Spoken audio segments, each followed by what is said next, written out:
So this, ladies and gentlemen, was purchased for the sole purpose of me doing handstands to improve my yoga form. So this little piece here can you can log it permanently in there with a screw.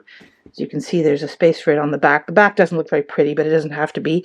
But I left mine open so that I can use it for headstands. You just basically put your head in there, put your hands on each side of the wooden contraption, and slowly ease yourself up. But I've only used it as that, I'll be honest, a couple of times.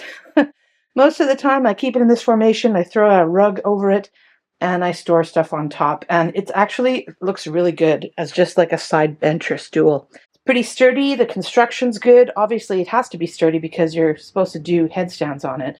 If you're not going to use it as a headstand, I wouldn't do like me. I would probably drill this in here just to make sure you don't have any accidents trying to sit on it and this part flops up and hits you in the face or something. I don't know.